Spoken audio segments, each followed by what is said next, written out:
We're here live at Island TV. Early voting has started today. We're here with Mayor Andrew Gillum, and we're here to tell the story, get you out there to ready to vote. Muy buen voto. Mayor Andrew Gillum, Yes, sir. welcome to Miami once again. Thank you so much for having me back home. Everyone wants to know, who is Andrew Gillum? Yeah.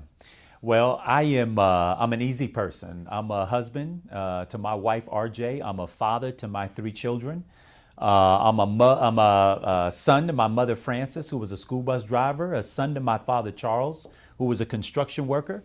I've been elected 15 years in public service, and I happen to be the only non-millionaire running to be governor of the state of Florida on the Democratic side. And it's my hope, it's my prayer that with your support, we're going to put the voices of everyday hardworking people in the governor's mansion. So listen, you are a graduate of Florida A&M University on top of the hill. Yes. You were student government president there. What spurred you to get involved on campus? Yeah, I was a student body president at Florida A&M University. And I was there, one, because I was inspired by just the Black excellence that exists on the campus of FAMU, and frankly, at every HBCU. Secondly, our school during my years were under constant threat from the Florida legislature, from the governor, and we had to fight to preserve everything that we've achieved.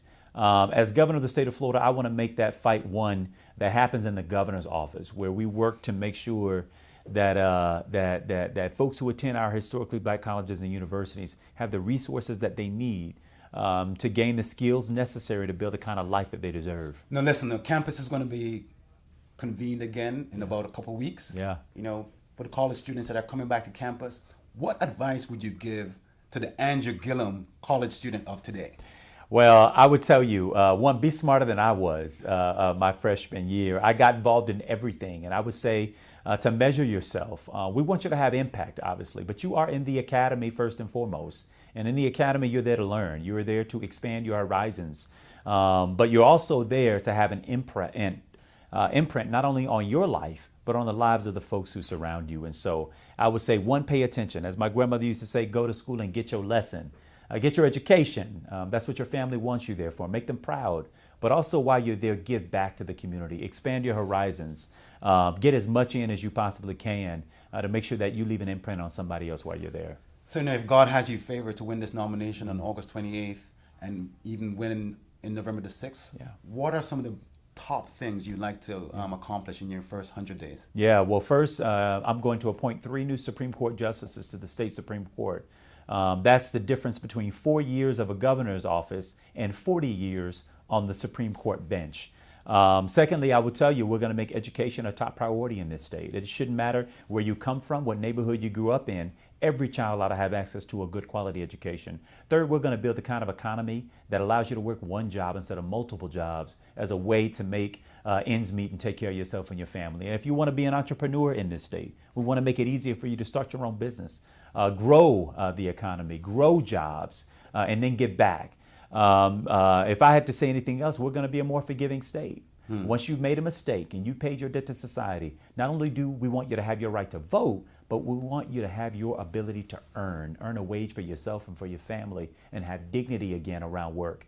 Those are some of the things that I'd love to do in the first 100 days. Awesome. Inquiring minds want to know, Yeah. while you're traveling the state of Florida, what's on your playlist mixtape? Oh man, actually Chance the Rapper is on automatic replay. I got a little win-win-win in there. And obviously you can't travel the state without Migos. Walk it like I talk it. What does that mean, man? That means not only do I have the experience of governing, but I also have the ability to articulate my vision and to walk it just like I talk it. There's no sense in faking it when you're being honest and your integrity is intact. What about whenever you have any spare time? Oh, God. Books that you're reading. What are you reading? I'm not sure that there's spare time, but before I was running for governor, I had just finished a really great book by Marissa Alexander known as The New Jim Crow. I also read a fictional piece called Driving the King, written by my brother-in-law Robbie Howard, which is a fictional story of the driver, the chauffeur of a very, very, very famous jazz artist. Wow. So listen, If we were to give you a nickname Yeah. from this journey on the campaign, what nickname would you give yourself? Don't quit. Mr. Don't Quit is what I would be. We persevered through a lot, and I just don't believe in quitting. So they would have to name me Mr. Don't Quit. Mr. Don't Quit. All right, we're going to have to get that on all the T-shirts. Yeah. Last question that I have for you.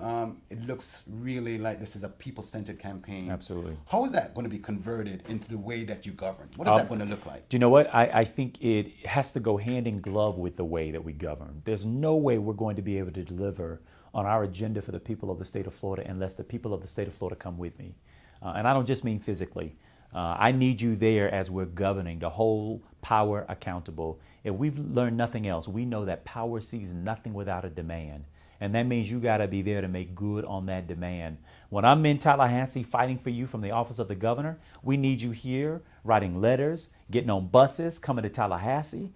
Because we're not going to be able to achieve this agenda without the people right there with us helping to govern this state for the next 4 years. 2 more weeks to go. Yeah. What are you asking everyone in the last stretch? Well, one, I want you to vote, but I don't want you to go by yourself. I want you to take your friends and your families with you to vote. If you can't volunteer for the campaign, just go through your own cell phone, go through your own Rolodex, call your friends and just make sure that they're voting.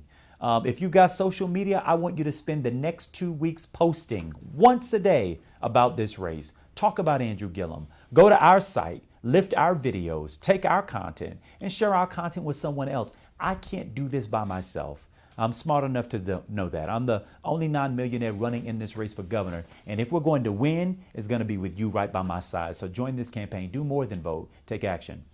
Coming to you live from Island TV. Make sure that you visit andrewgillum.com. 2 more weeks to go. Early voting continues all the way to the August 26th.